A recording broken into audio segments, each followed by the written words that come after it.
avez fait pause. OK, vous avez essayé. Il y a beaucoup d'informations, surtout des distances parcourues successives. On semble avoir fait une première partie de mouvement, une deuxième partie de mouvement, disons deux, hein? Une troisième partie de mouvement.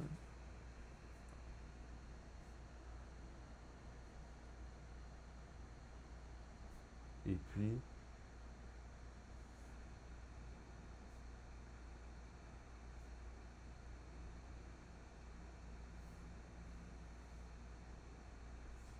on n'a pas beaucoup d'autres informations.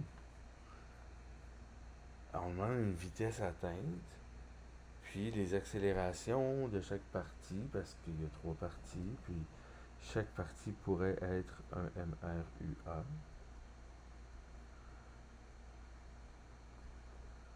Bon, il faudrait attaquer ça d'une certaine façon. Non? De quelle façon? On peut écrire la liste des connus et inconnus pour chaque partie. Le truc, c'est qu'on connaît le temps, mais seulement que le temps total. Ouh. Puis là, il y a trois parties qui sont peut-être chacune des MRU ou des MRUA. Il y en a un qui ne l'est pas, qui n'est pas un MRUA. Celui qui est à vitesse constante. Vous avez bien vu? Lui, c'est un MRU. Les autres, on dit qu'il accélère, qu'il freine. Pour s'arrêter à la fin. Donc on pourrait écrire la première partie. J'identifie les instants, vous voyez. La première partie va de T0 jusqu'à T1. Puis on peut parler de position initiale finale, vitesse initiale finale, accélération. Et l'intervalle de temps de la première partie qui vaut T1 moins T0. L'intervalle de temps de cette partie-là. De T1 à T2, ainsi de suite. De T2 à T3. Parce que nos équations de la cinématique, vous savez, nous permettent d'attaquer de n'importe quel instant à n'importe quel instant. En choisissant les instants initiales et finales comme on veut, mais il faut être cohérent avec la suite des choses. Les calculs, lesquels sont les choses initiales finales de chaque partie. Comme là, de T0 à T1, initiale finale, c'est 0 et 1, vitesse initiale finale. L'accélération, c'est celle qui relie les deux, elle est constante pour cette partie-là. Chaque partie a une accélération constante. La deuxième a une accélération nulle. Mais on ne les connaît pas, les accélérations de chaque partie. Ça marche donc de T1 à T2, initiale finale, de T2 à T3, initiale finale. Je les identifie, initiale finale pour chaque partie selon l'instant initial final. On se comprend? Initiale finale, c'est T1 et T2, initiale finale. T2, T3. OK, puis on pourrait écrire les équations pour chaque partie, puis se lancer dans isoler les inconnus et les connus. Au fond, ce qui est important de noter, c'est qu'on part d'une vitesse initialement nulle au repos, et à la fin, on atteint une certaine vitesse constante. Donc là, la vitesse va être la même, il n'y a pas d'accélération. Et la troisième partie, on s'arrête freine pour s'arrêter, donc la vitesse finale est 0. Donc là, si on le regarde globalement, c'est qu'il y a l'air d'avoir beaucoup de vitesse, en réalité. C'est toute la même vitesse que je pourrais tout appeler V, au fond. ça simplifie un peu les trucs. Et puis, je disais, ben, on peut se lancer dans les équations, déterminer l'accélération de la phase 1. L'accélération de la phase 2, elle est nulle. L'accélération de la phase 3, eh bien, elle est négative, mais on ne la connaît pas. Donc, il semble y avoir beaucoup d'inconnus. On peut écrire les données quand même, toujours.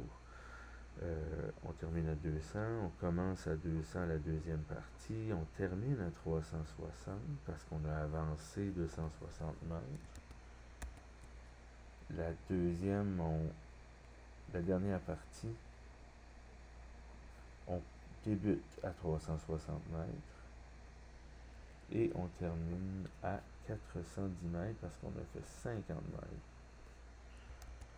OK, donc on pourrait se lancer dans la chasse à l'inconnu de chaque partie, trouver les temps, machin. J'insiste, par contre, pour attirer votre attention sur l'utilité d'un graphique de vitesse. Je ne sais pas si vous vous souvenez, mais un graphique de vitesse, on l'a vu à quelques reprises, ça peut être pratique pour plein de choses. Relier des données de temps, d'accélération, de vitesse et de position en faisant les pentes ou les aires sous la courbe du graphique de vitesse.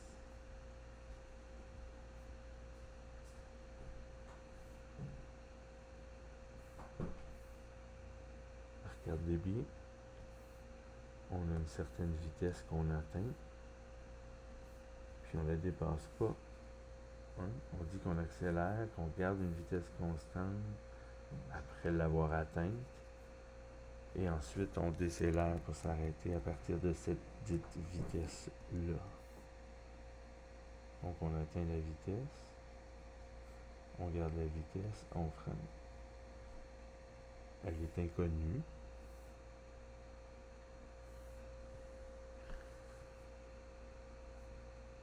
Mais on connaît tous les déplacements. On connaît les aires sous la courbe. Il y a 200 mètres ici d'air sous la courbe, 160 et 50. À quel point c'est puissant? Ben, on sait que l'air sous la courbe, le 200, c'est la vitesse fois le temps, la base fois la hauteur divisé par 2, parce que c'est un triangle.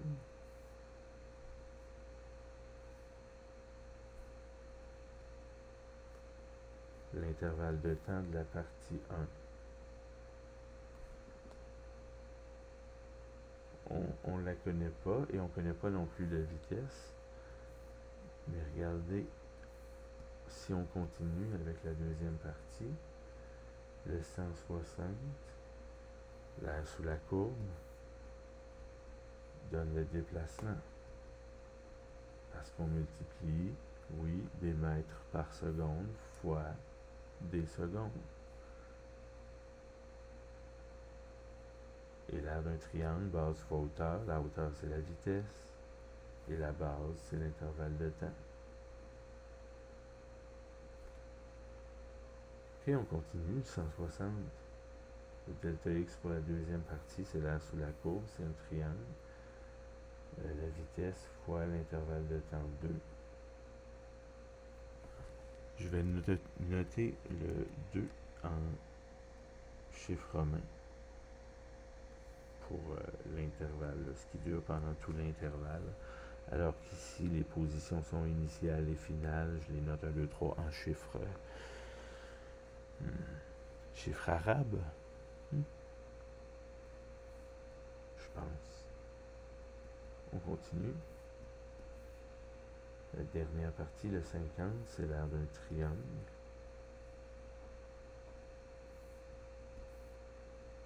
Donc la dite vitesse fois la base. Hauteur fois base, c'est le temps 3.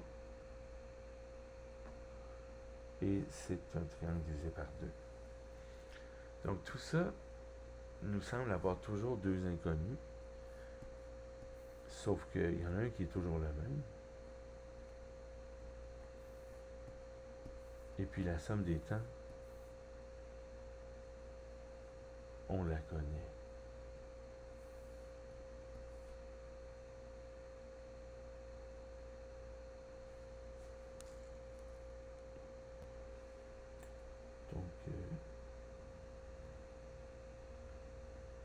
Donc je réécris là, le chiffre à droite. Et puis on sait que le 33 secondes, il vaut le temps total, il vaut T1.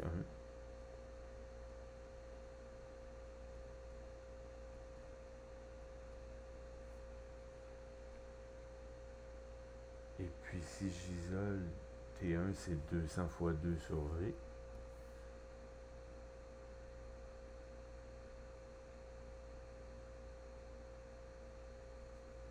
C'est 400 V au fond.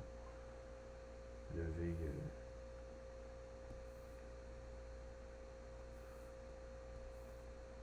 V fois T1 sur 2 vaut 200.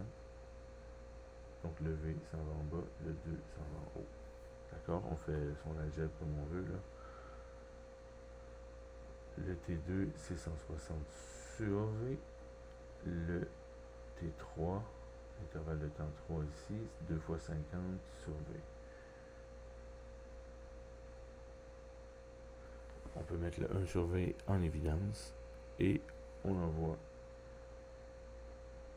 multiplicativement de l'autre côté. On divise par le 33.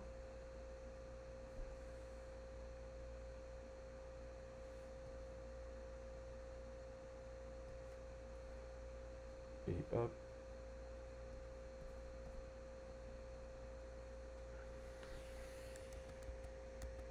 Ça va, hein?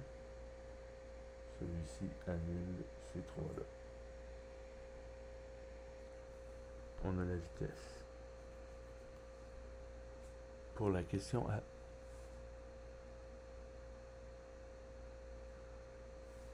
V vaut 400, 160 et 100. 2 fois le 200, 160 et le 100, que l'on divise par 33, ça vaut 20.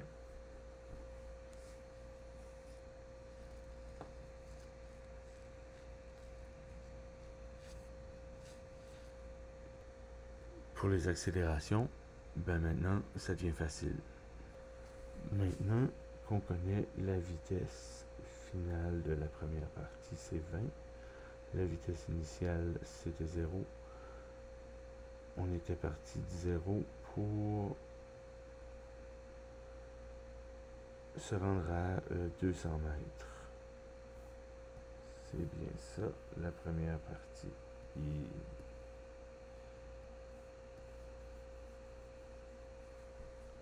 Ici, le V, maintenant, on le connaît.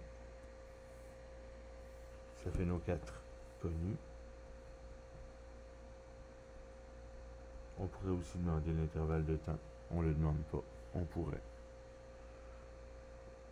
Ça marche. Donc, avec les 4 connus ici, quand on ne nous demande pas de trouver le temps, ben moi j'aime bien utiliser l'équation des vitesses au carré.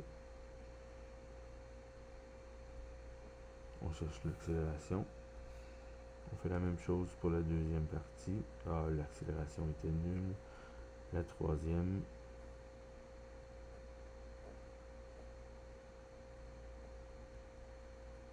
Maintenant, on connaît les vitesses. 360 et 410 mètres, tout ça en mètres.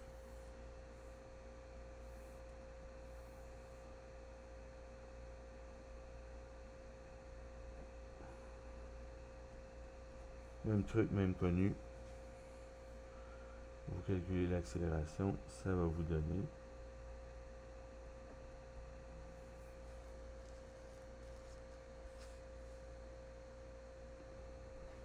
Yay! On est content. Mhm. On aurait pu le résoudre systématiquement ici en écrivant l'équation de la position finale égale position initiale plus vitesse initiale temps plus une demi-AT carré. Ou plutôt en utilisant l'équation avec l'équation de Merton. Delta x qui vaut une demi-vitesse initiale plus finale fois le temps.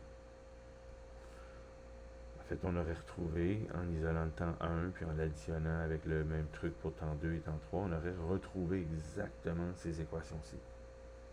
C'est un peu plus rapide, parfois, avec le graphique. Pensez-y. Puis, faites des exercices pour vous pratiquer